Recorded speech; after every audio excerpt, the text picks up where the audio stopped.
senhores telespectadores, já viram que estamos no adro da Sé de Viseu. É um dos conjuntos monumentais mais conhecidos no país. Mais conhecidos e mais notáveis. Pode-se dizer que isto foi uma espécie de caroço, à volta do qual se formou aquilo que hoje é Portugal. É muito importante este lugar.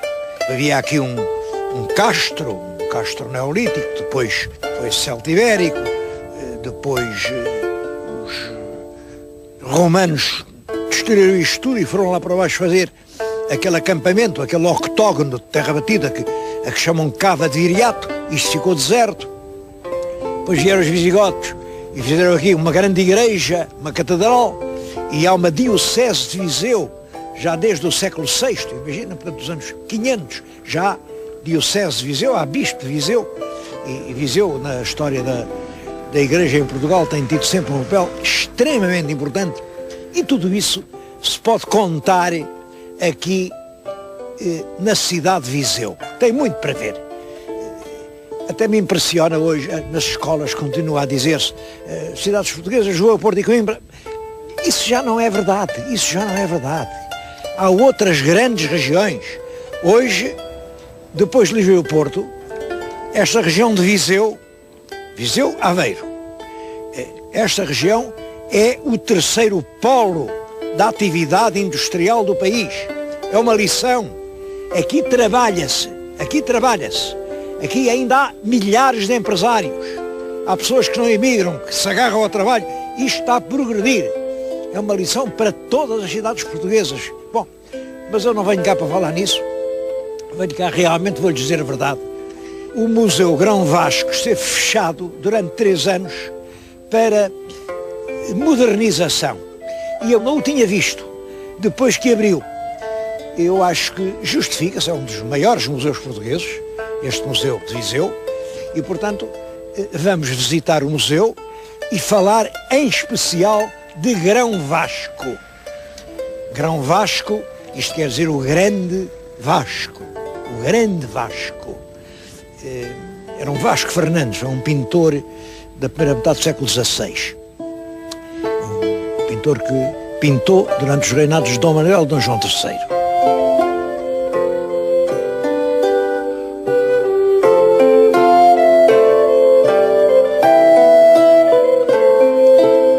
O museu é consagrado ao pintor Grão Vasco, mas é claro que tem muitas coisas que não são de Grão Vasco.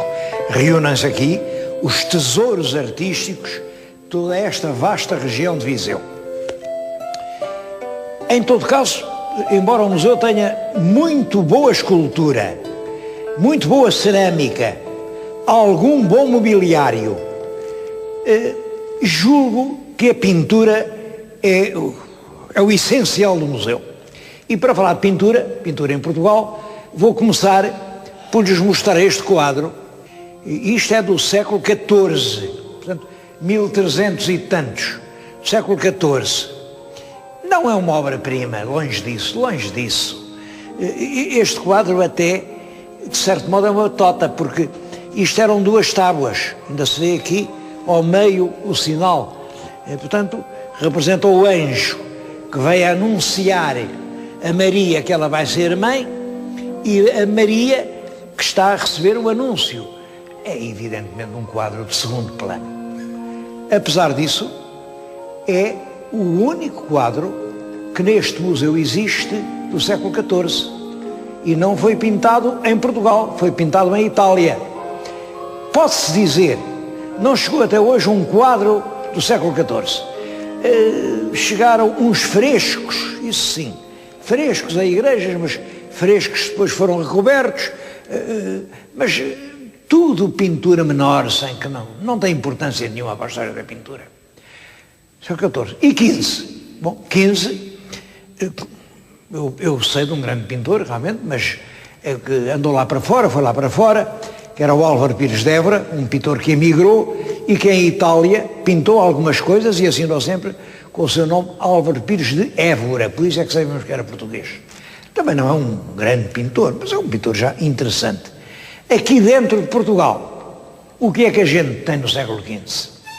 Olhem, tem aquele espantoso políptico a que eu chamo os painéis do Infante Santo. Bom, mas há quem lhe chame os painéis de São Vicente. Há quem lhe chame o políptico do Nuno Gonçalves. Há quem lhe chame os painéis das janelas verdes. Cada um dá-lhe o seu nome porque, no fundo, permanece um mistério profundo sobre aquelas tábuas. Foram pintadas por um genial pintor, um homem que consegue, naquelas tábuas, dar toda a sociedade portuguesa dos descobrimentos, todos, desde os vilões ao rei, aos cronistas, aos pintores, aos monges, aos prelados, aos grandes fidalgos. É a nação toda que ali está reunida. É um quadro genial. É a maior obra-prima de pintura que até hoje existe em Portugal. Bom, e que alguém se lembrou de dizer que é do Nuno Gonçalves. O Nuno Gonçalves, um pintor do século XV. Ele não está assinado. Eu acho que ele, digo isto com toda a reserva, sei muito bem que pessoas muito eruditas, estudiosas, inteligentes, têm visto a assinatura. Uns no canhão da bota, outros no fundo, outros bem. Eu realmente não vejo assinatura nenhuma. O quadro, a assinatura, se é que a tem, não se percebe. E devo dizer que aparecer assim de repente um gênio, que não tem raízes, que não deixa discípulos, é realmente um caso miraculoso. Porque os génios, na cultura, na pintura, em tudo, os génios têm raízes. Olhem, são como os meninos. Não há nenhum menino que nasça sem ter um período anterior de gestação, sem andar no ventre da mãe. Os meninos não nascem de repente, isso não é possível. Eu não acredito que possa haver um pintor genial em Portugal no século XV se não havia nada anteriormente a ele. Em suma, penso que o quadro das Janelas Verdes é a obra, não de um português, mas a minha opinião pessoal é de que é uma homenagem mandada prestar por Dona Isabel, Duquesa da Borgonha, à morte de seu irmão, o infante Dom Fernando, que morreu em condições dramáticas. Aliás, a data que se tem agora apurado está inteiramente de acordo com isto, coincide com a morte do infante Dom Fernando. Bom, mas tirando esse milagre do século XV, depois aparece-nos, aí sim, uma grande geração de pintores no século XVI. No século XVI eu posso já falar do Jorge Afonso, onde este Grão Vasco parece que estudou, no Gregório Lopes, no Garcia Fernandes, nos mestres do político da Madre de Deus, nos mestres da Lourinhã. Bem, há dezenas e dezenas de grandes pintores. O maior de todos eles é Vasco Fernandes, nascido em Viseu e de quem eu agora lhes vou falar.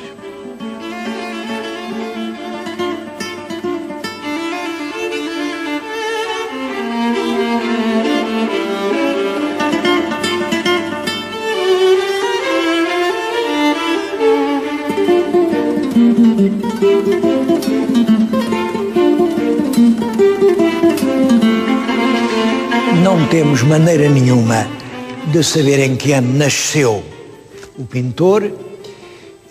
Sabe-se que no ano de 1501, quando está a começar o século XVI, ele estava aqui em Viseu e já era um homem casado.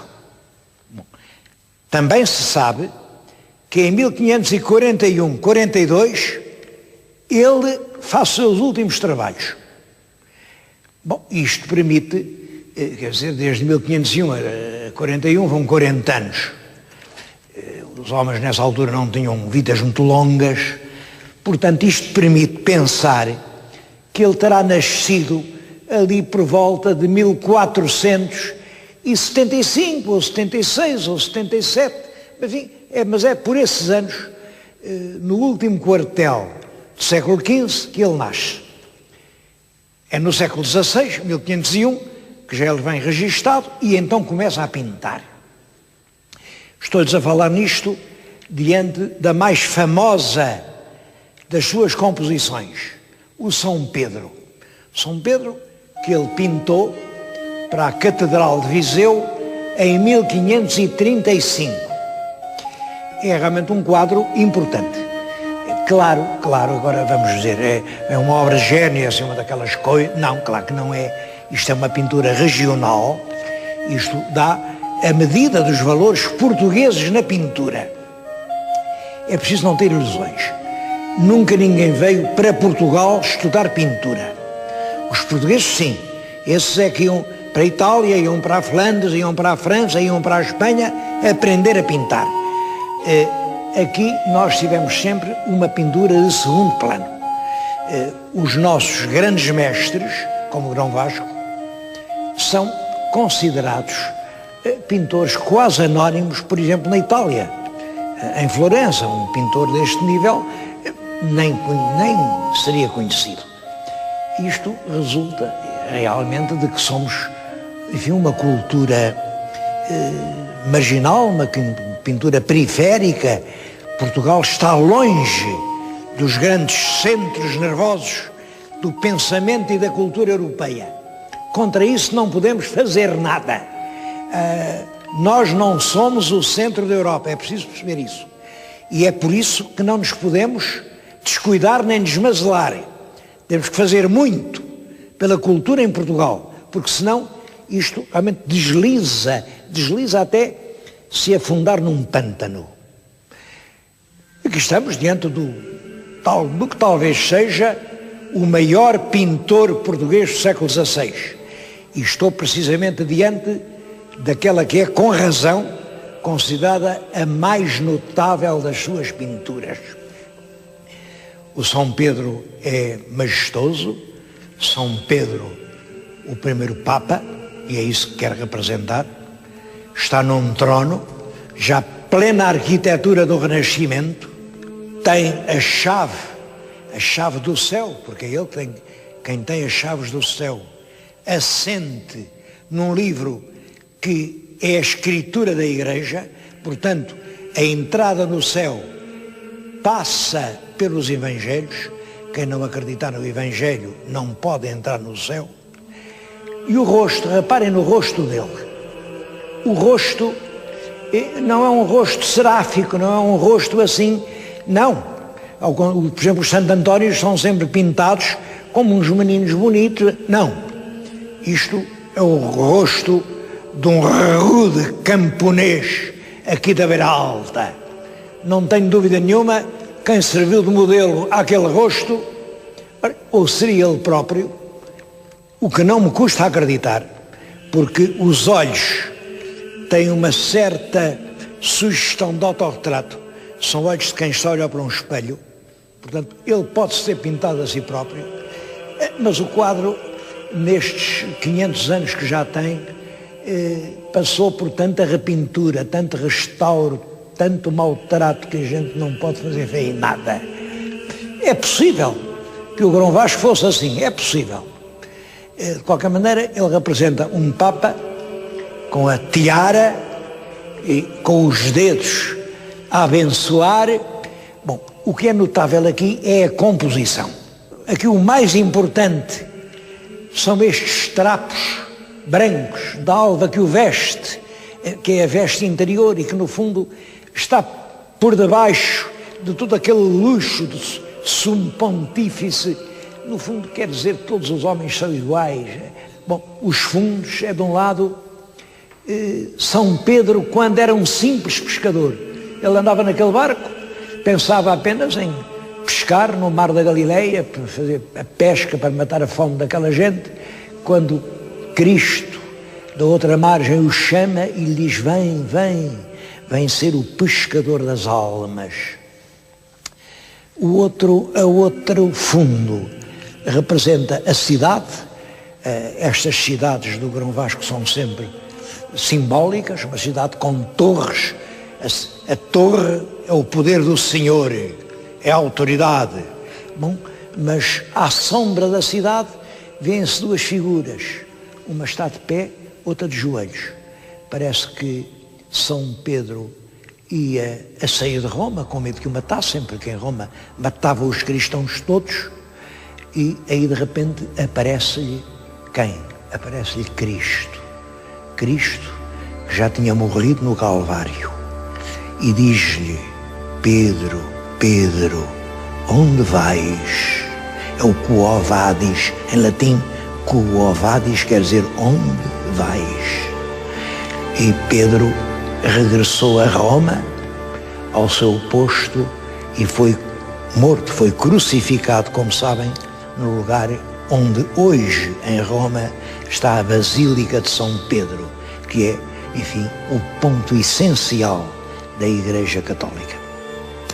Tudo isto está representado com uma sobriedade, e com muita originalidade. Neste quadro é muito notável como ele sabe combinar a cor com a luz.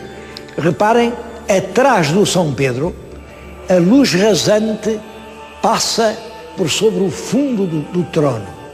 E a sombra dele, a sombra da cabeça, projeta-se na parede do trono, a sombra. Bom, tudo isso é realmente magistral e faz deste quadro um grande quadro. Quem quiser perceber até que ponto isto é bem feito, deve compará-lo com outro São Pedro muito notável que está em Tarouca. A gente já lá foi. É o São Pedro de Tarouca. Não é deste mestre, do Dom Vasco, mas de um pintor que trabalhou muito, muito com ele e aprendeu com ele, o Gaspar Vaz. Vejam um e vejam o outro. E vejam na autoridade do rosto, na força rupestre da figura, na harmonia daqueles longes. Que diferença vai de um ao outro? Bom, é a diferença do muito talento ao pouco talento. Mas há outros quadros de Dom Vasco que eu não quero deixar de mostrar.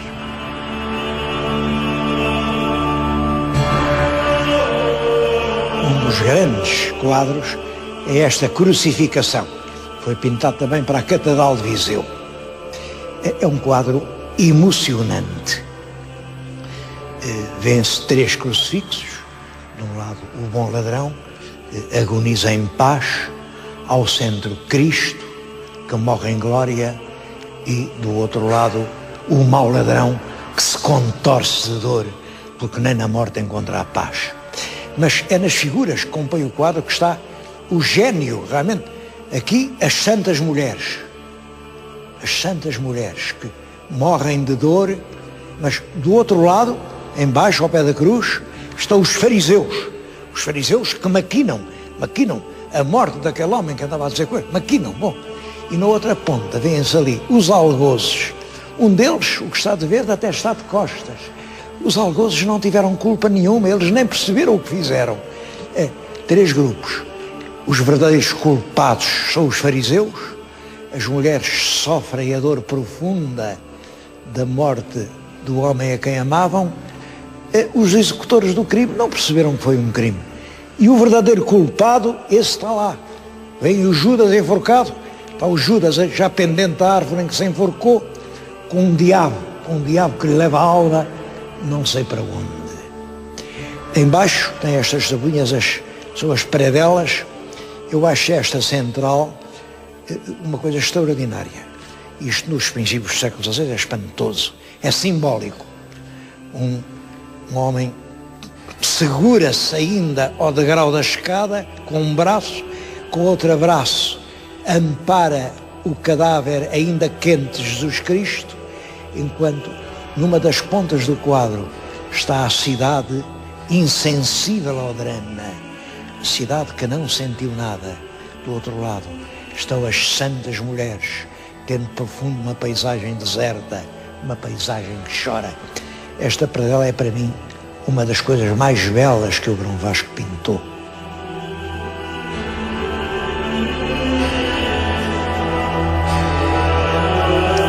Um outro quadro muito curioso é esta Última Ceia. Também é um dos últimos quadros que ele pintou. Isto não foi para nenhuma igreja, foi para o paço do Senhor Bispo, o Senhor Bispo Dom Miguel da Silva, que era Bispo de Viseu, e mandou fazer isto naturalmente para a casa de jantar. Isto é muito curioso por várias razões. Primeiro, isto representa um jantar de judeus. Judeus. Cá estão as ervas amargas, o pão ázimo e o cordeiro, vem além o cordeiro. Isto é um jantar de judeus. Bom, aqui são os apóstolos, a última ceia só há apóstolos, naturalmente. Mas reparem que este está com um riquíssimo trajo de brocado e seda, e tem aqui uma espada, uma curta espada. Portanto, é claro que não é um apóstolo. Isto é um rico mercador. Mas aqui escreve-se que este é o São Mateus. E realmente lá está a fazer o Evangelho como o São Mateus. Penso que isto é uma alusão aos mercadores que vinham a Viseu à feira de São Mateus. É, portanto, a apologia dos mercadores que faziam a riqueza da diocese. Bom, mas as surpresas continuam. Aqui vai Santa Maria Madalena, que leva no vaso de alabastro os óleos com que vai ungir e perfumar os pés martirizados do Senhor. É uma santa, vai só amar o Senhor a quem ama. Bom, mas atrás dela, mais pequenino, vai escondido o Cupido. O Cupido que também ama de outra maneira. Esse não é bem ungir os pés.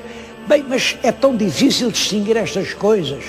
O amor da santidade, do amor do corpo. E é isso que está pintado. Mas mais, nesta tábua tão pequena, há aqui um drama em 3 atos. De um lado é o amor divino ou profano, ninguém sabe distinguir. Do outro lado, o ódio.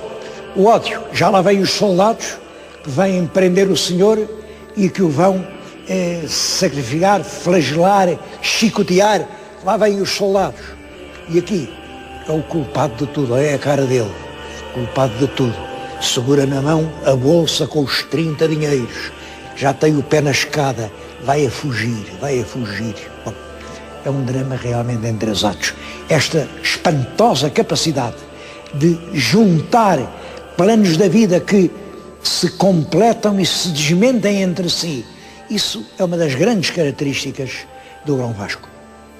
Queria dizer mais uma coisa.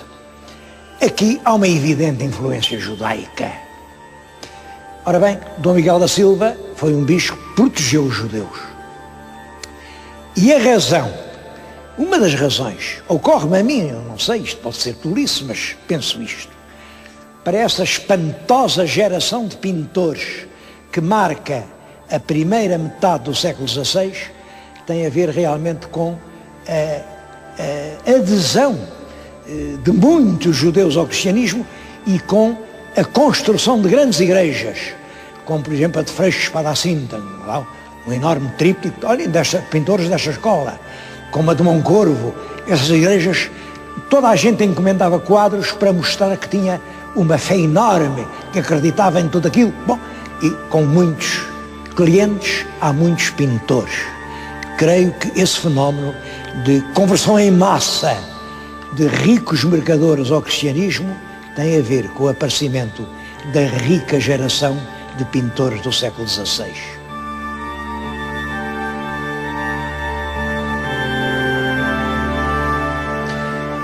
Vasco Fernandes pintou muitos outros quadros, mas é claro que eu não posso agora falar de todos. Atrás de mim estão a ver 14 dos quadros do conjunto de 18 que decorava a Capela-Mor da sede de Viseu. Hoje identificam-se 41 quadros de Grão Vasco. Agora, para conhecer toda esta pintura, é preciso vir a Viseu.